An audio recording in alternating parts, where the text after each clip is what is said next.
Hello guys! Miko! For today's video, kami po ay magsisimba. Alright. Yan nga yun.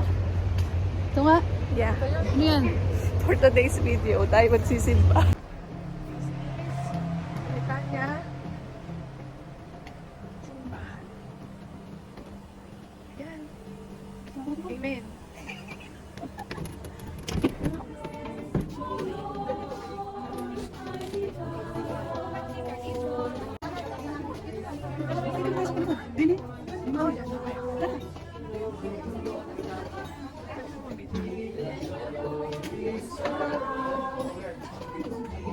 Ang kanyang sinabi na lang, "This is the end of the world."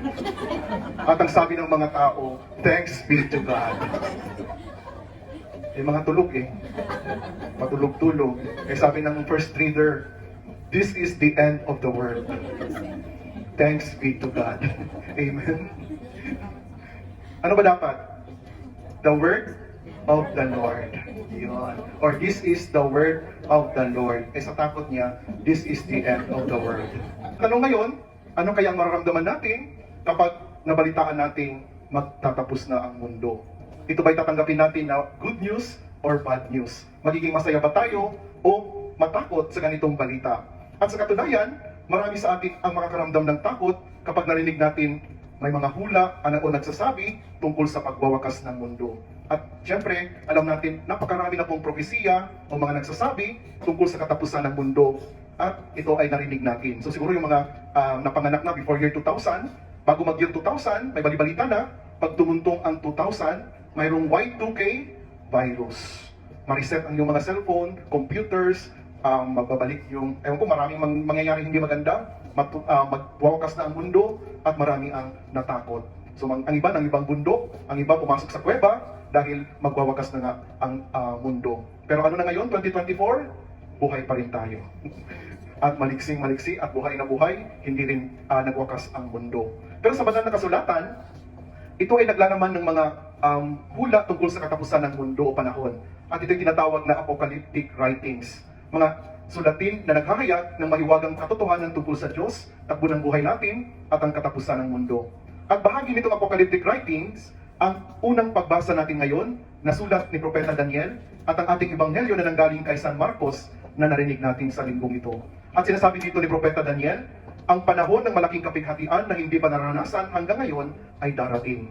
At sabi sa ebanghelyo, ipinaliwanag ni Jesus na pagkatapos ng kakilakilabot na panahon, ang araw ay magdidilim, ang buwan ay hindi na magliliwanag, ang mga bituin ay mahuhulog mula sa langit, at ang buong mundo ay mayayanig.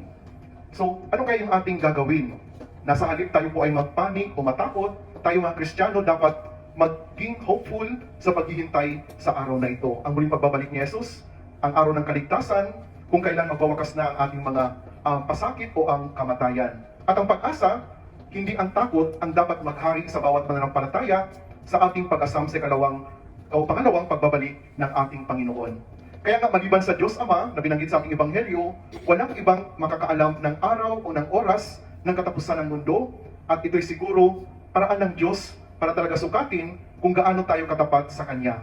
Dahil ano ba yung ginagawa natin? Iisipin natin, o marami sa atin nag-iisip, kapag matanda na ako, doon lang ako magbago. O di kaya sabihin natin, malayo pa naman ang deadline, hindi ko muna gagawin. O may tendency tayong mag-relax muna at maging tamad dahil iniisip natin na may pang sapat na oras o panahon. At dahil dito, marami sa atin na uubusan ng oras, o marami mga unfinished projects o unfinished business. So, minsan, sa huli na ang pagsisisi. Kaya, ang hindi pagkakaalam ng pagdating ng panahon, ito ay hahamon sa atin na mamuhay na laging handa para sa araw ng paghaharap natin sa Diyos. So, yung paghahanda, hindi natin gagawin kung tayo mamamatay na, or kung sabihin 3 days na lang, magwawakas na ang mundo. Dapat sa bawat araw ng ating buhay, tayo ay naghahanda. May isang matandang pari, nanonood siya ng telebisyon, umiinom ng kape, biniro siya ng kanyang kusinero, sabi niya, "Father, halimbawa ang anghel ng kamatayan, magpakita sa'yo, sasabihin, mamayang hating gabi, mamamatay ka." So yung pari tahimik lang. Sabi siguro sa isip niya, kung kusinero ako, tinatakot pa ako. So, mamayang hating gabi, mamamatay ka na. So sabi ng pari, sabi ng kusinero, "Ano bang gagawin mo?" At ang sabi ng pari, "Ang gagawin ko, tatapusin ko kung ano man ang aking pinapanood, uubusin ko ang aking kape, at pagkatapos ay matutulog na ako. So ibig sabihin, ano man ang mangyari sa kanya, siya'y handang-handa na. Ang tanong, paano naman tayo? Kung dumating ang anghel ng kamatayan upang ipaalam sa atin na tayo ay mamamatay sa susunod na araw, ano kaya ang gagawin natin?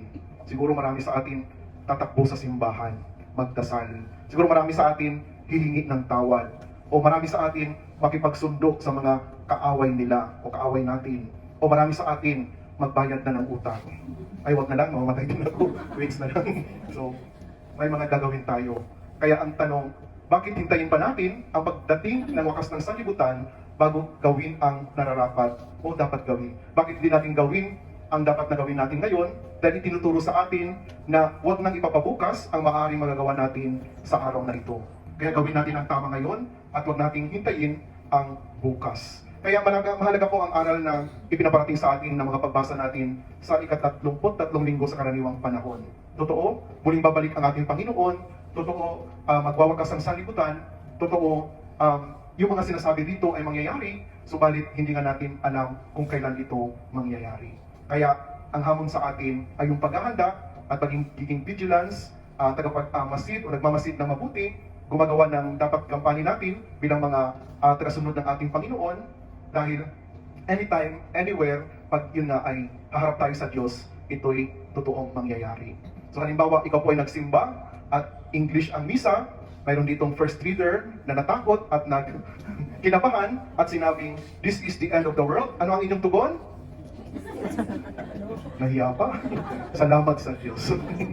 So, dahil handa tayo, ano man ang mangyari, thanks be to God dahil haharap tayo sa Diyos at ipagkaloob sa atin ang biyaya ng kaligtasan, ang buhay na walang hanggan. Amen.